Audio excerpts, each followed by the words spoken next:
Doctor Chinnamail Anji Reddy గారు ఉమ్మడి కరీంనగర్, ఆదిలాబాద్, మెదక్, నిజామాబాద్ పట్టభద్రుల బీజేపీ ఎమ్మెల్సీ అభ్యర్థిగా మీ మద్దతు కోరుతున్నారు.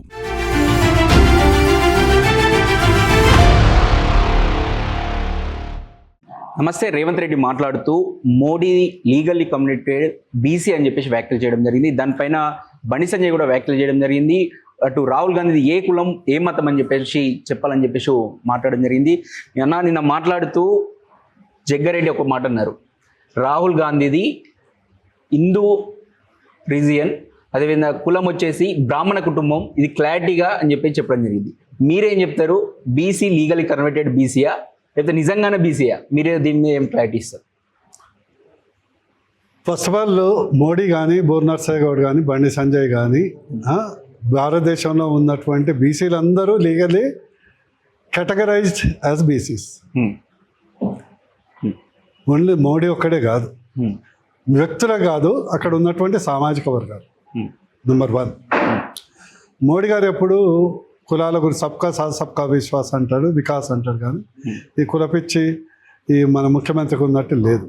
2, రాహుల్ గాంధీ చెప్పాలంటే illegally converted, illegally religious and caste converted person Rahul Gandhi. ఆయన మత మార్పిడి చేసుకున్నాడు, కుల మార్పిడి చేసుకున్నాడు, దేశ మార్పిడి కూడా చేసుకున్నాడు. And 3 illegal. 3 కులాలు 3 మతాలు ఉన్నాయి. ఆయనకు illegally converted caste, illegally converted religion, illegally converted country. ఎందుకంటే మొన్నటిదాకా ఆయన పౌరసత్వం మీద కూడా క్వశ్చన్ మార్క్ ఉండే, డబుల్ పాస్పోర్ట్స్ ఉన్నాయి. ఈ మధ్యనే మార్చుకున్నాడు. మొత్తం England passport, British passport plus ఇక్కడ పాస్పోర్ట్ ఉంది. ప్లస్ ఆయన హిందూ ఎట్లయితాడు? వాళ్ళ నాయన ముస్లిం, వాళ్ళ తాత ముస్లిం. పేరు మార్చుకున్నంత కాదు కదా. అమ్మ క్రిస్టియన్, వాళ్ళ తాత ముస్లిము. ప్లస్ అదే కాకుండా నువ్వు బ్రాహ్మణ్ ఎట్లయితే? తాతనంటే ఎవరు? బ్రాహ్మణ్. పేరుతో బ్రాహ్మణ్ కాదు కదా, పేరుతో బ్రాహ్మణ్ కదా, బ్రాహ్మణత్వం ఉంటుంది కదా. జంజం కూడా వేసుకుంటారంట. జందం ఉన్న వల్ల బ్రాహ్మణులు కాదు కదా. ఈవెన్ టెర్రరిస్టులు కూడా జందం వేసుకుంటారు. కసబ్ కూడా వేసుకున్నారు జందం. కసబ్ కూడా జందం వేసుకొని టెర్రరిస్టులు అందరూ మారువేషాల్లో వస్తారు. మహాకుంభలో కూడా అందరికి చాలామంది సాధు వేషంలో ఏదైనా అల్జడు చుట్టించాలని ప్రయత్నం చేశారు. మారీచుడు, ఇదంతా మారీచు బ్యాచ్. మారీచుడు, రామాయణంలో మారీచుడు రాక్షసుడు ఉంటాడు కదా, ఆ బ్యాచ్ అన్నమాట. ఇదంతా భారతదేశాన్ని విచ్ఛిన్నం చేయడానికి, హిందువులని అణగదొక్కడానికి పుట్టినటువంటి కుటుంబం. ఇంకొకటి ఇక్కడ మాట్లాడుకుంటే అనేక ఇష్యూస్ వస్తున్నాయి. ఇందులో మీరు ఏ పక్షాన, బీసీల పక్షాన ఉంటాము అని చెప్పేసి బీజేపీ చెప్తున్నప్పటికీ, బీసీసీఎం చేస్తున్నప్పటికీ ఇప్పుడు ఒకవేళ 42% అనేది అంటే చట్ట ప్రకారం సాధ్యం కాకపోవచ్చు అని చెప్పేసి రేవంత్ రెడ్డి అంటున్నారు. ఎందుకంటే బిల్లు చేసి పంపుతాము, కానీ అది చట్టం ముందు సుప్రీంకోర్టు చెప్పినాయి, సాధ్యం కాదు ఉద్దేశం కూడా ఆయనలో ఉంది. కానీ ఇక్కడ రాజకీయంగా మాత్రం మనం అవకాశం ఇద్దాం. 42% మీరు ఇవ్వగలుగుతారా? BRS BJP ఇవ్వగలుగుతారా? మీకు దమ్ముందా అని చెప్పేసి మాట మాట్లాడుతాం. మీరు ఏమంటారు? ఇవి అన్ని సొల్లు కబుర్లేదు. ఫస్ట్ ఆఫ్ ఆల్ నీకే క్లారిటీ లేదు. నువ్వు కులగణ కాదు, రాజకీయ గణన. నువ్వు 56% ఉన్నటువంటి బీసీ పాపులేషన్ 46 చేస్తుంది. కొత్తగా రాజ్యాంగం ఒప్పుకోనటువంటి, కోర్టులు ఒప్పుకోనటువంటి అంశాన్ని ముస్లింలను బీసీలుగా చిత్రీకరించడానికి ప్రయత్నం చేస్తున్నారు. 3, బీసీ రిజర్వేషన్ అంటే ఓన్లీ బీసీలకు సంబంధించి. నీకే క్లారిటీ లేదు. నువ్వు ఏ బిల్లు పెడతావు? ఫస్ట్ నీ క్లారిటీ ఉంది. ప్లస్ ఏ కోర్టు చెప్పింది? నువ్వు కోర్టు ఏమన్నది? అన్ని కోర్టులు ఇందిరా సాహ్ని కేసు కానీ ఇతర సాహ్ని కానీ మీరు ఏ రిజర్వేషన్ కూడా 50% బీసీలకు పెంచాలంటే కులగణన చేయండి, డెడికేటెడ్ కమిషన్ ఏర్పాటు చేయండి, సామాజిక ఆర్థిక బ్యాక్వర్డ్నెస్ మీరు డాటా కలెక్ట్ చేసి చేయమని చెప్పాను. చేయొద్దని గోల్డెన్ రూల్ చెప్పలే కదా. నువ్వు ఇవన్నీ చేసేసి నువ్వు పెట్టు, కోర్టు అడ్డు చెప్తే అప్పుడు నువ్వు రా. నువ్వు ముస్లింలను బీసీ చేర్చడంలోనే నీ యొక్క కుట్రబుద్ధి అర్థమవుతుంది కదా. అది కోర్టులు ఒప్పుకోవు, రాజ్యాంగం ఒప్పుకోదు. స్థానిక ఎలక్షన్లో 42% ఇస్తారా ఇయ్యరా బీజేపీ వాళ్ళు బీసీలకు అవకాశం? ఇవన్నీ బీసీలకు 42 years ఇస్తామా, 52 ఇస్తామా, 100% ఇస్తామా? రిజర్వేషన్లు అనేది ఇది నువ్వు చట్టబద్ధంగా మాట్లాడినప్పుడు చట్టబద్ధంగా మాట్లాడు. కాంగ్రెస్ పార్టీ ఇస్తుందంట. నువ్వు కాంగ్రెస్ ఫస్ట్ ముఖ్యమంత్రి బీసీ చేస్తావా లేదా చెప్పు. ముఖ్యమంత్రి ఈ ఏం సర్పంచులు ఏముంది ఎప్పుడన్నా అయితేనే ఉంటాం. బీసీలు సర్పంచులు అయినాము, జడ్పీటీసీలు. మాకు కావాల్సిన ముఖ్యమంత్రి, మంత్రులు. మాకు కావాల్సింది కోకపేట, జూబ్లీస్లో ఇండ్లు, కంపెనీలు, ఆర్థిక వ్యవస్థ. మాకు మా వాళ్ళు అందరు సర్పంచులు, ఎంపీటీసీలు, జడ్పీటీసీలు అయ్యాయి, జేబులన్నీ ఖాళీ చేసుకున్నారు. వచ్చేది లేదు, సచ్చేది లేదు. మాకు కావాల్సింది ముఖ్యమంత్రి, మాకు కావాల్సింది మంత్రి పదవులు. లింగు లిట్కమని ఇద్దరే ఉన్నారు. నువ్వు ఫస్ట్ బీసీని ముఖ్యమంత్రి అయ్యి తర్వాత మాట్లాడతా. సరే, ఓకే. ఈ ఒక ఈడబ్ల్యూఎస్ విషయంలో తెలంగాణలో వాళ్ళ ఓసీల సంఖ్య తక్కువ ఉన్నప్పటికీ వాళ్ళకి లబ్ధి ఎక్కువ జరుగుతుందని చెప్పేసి తీర్మానం లాంటి వాళ్ళు మాట్లాడుతున్నారు. దానివల్ల బీసీలో ఎక్కువ ఎఫెక్ట్ అవుతున్నారు. దాని విషయంలో ఈడబ్ల్యూఎస్ విషయంలో అంటే కేంద్రం నుంచి బీజేపీ తీసుకొచ్చింది, తెలంగాణ మట్టుకు వచ్చేసి బీజేపీ స్టాండ్ అయింది ఈడబ్ల్యూఎస్ విషయంలో. ఇగో చూడ ఒకటి చెప్పాలి, బీసీలకు నేను చెప్పేది మీ ద్వారా హితం ఏంటంటే, let us fight for hour rights. మనము సంఖ్య ఎక్కువ కావాలి, లెట్ us ఫైట్.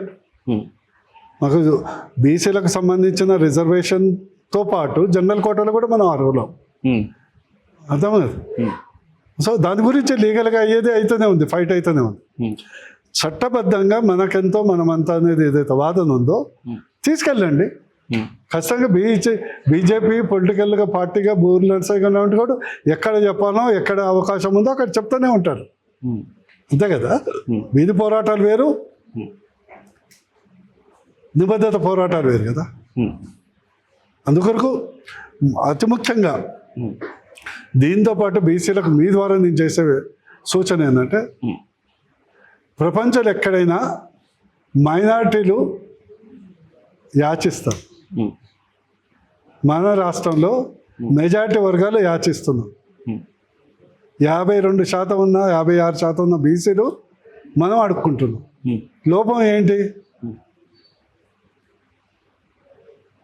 బీసీలలోనే కదా.